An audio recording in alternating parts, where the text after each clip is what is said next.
Bonjour, on va montrer que tous les groupes cycliques d'ordre n sont isomorphes à Z sur NZ.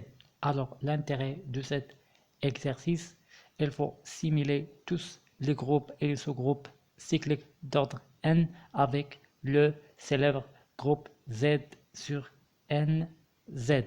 Alors, pour rédiger cet exercice, on va réfléchir à appliquer le premier théorème du isomorphisme. Alors, soit F, une application de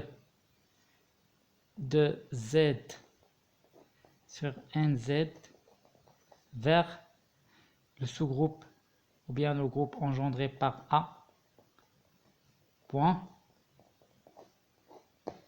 Alors, soit G, un groupe cyclique engendré par A. Alors, cette application qui est associée K avec A à la puissance K, tel que K bien sûr, appartenant à A, N.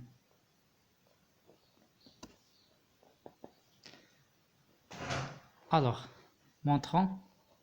Premièrement, on va montrer que F est un morphisme de groupe.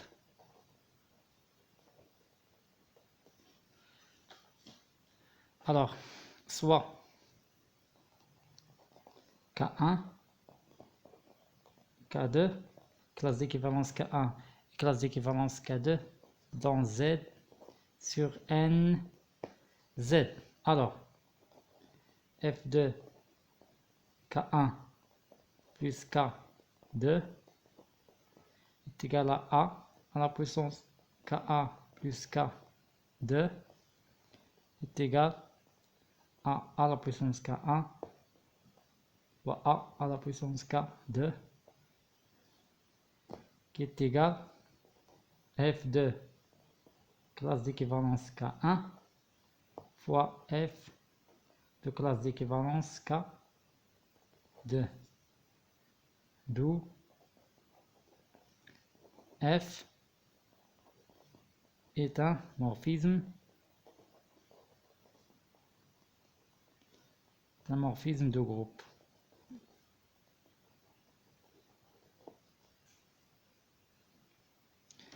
D'autre part,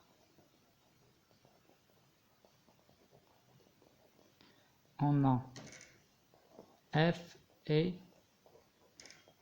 surjectif. En effet, alors elle est surjective par construction.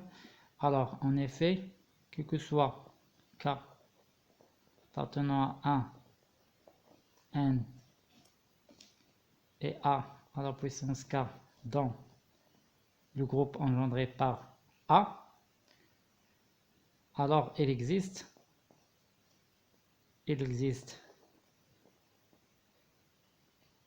classe d'équivalence K dans Z, NZ, tel que F2 classe d'équivalence de K est égal à la puissance K. D'autre part, on a l'image de F est égal le groupe engendré par A. Alors l'image, on a l'image de F est égal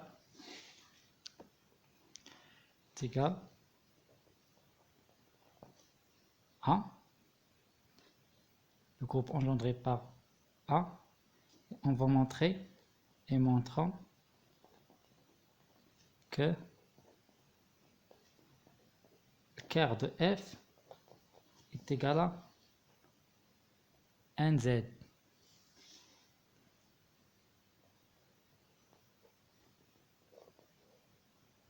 pour permettre, alors on a l'image de f est égal le groupe engendré par A, et on va montrer que ker de f est égal à nz pour permettre d'appliquer le premier théorème des isomorphismes. Alors, pour montrer que ker de f est égal à nz, soit par exemple x dans ker de f. Alors, classe d'équivalence x dans ker de f équivaut à dire que f de x qui est égal f qui est égal à e prime qui est égal à f de e prime c'est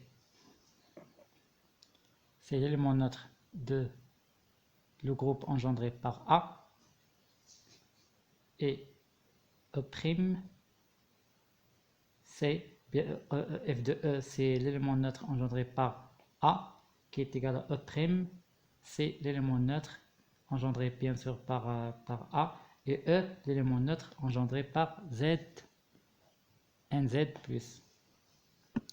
Alors, f de x bar qui est égal à la puissance x. Alors, équivalent à la puissance x qui est égal à A', c'est l'élément neutre de le groupe engendré par A qui est égal à la puissance n. Alors, équivalent que x est égal à n fois q. Alors, équivalent que n divise x. Ça signifie que alors x est égal à n fois k, que x qui est dans, et k bien sûr, ou bien q qui est dans z, alors signifie que x qui est dans n z. Voilà, on a x qui est dans ker de f, et on a trouvé que ce x là est dans n z. D'où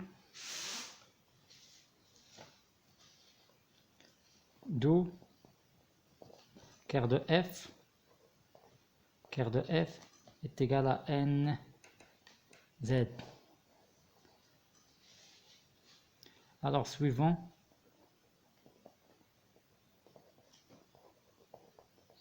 le premier théorème d'isomorphisme. On a z sur ker de f qui est égal à z sur nz isomorphe à image de f qui est égal le sous-groupe ou bien le groupe engendré par A. D'où z nz isomorphe à le groupe engendré par A.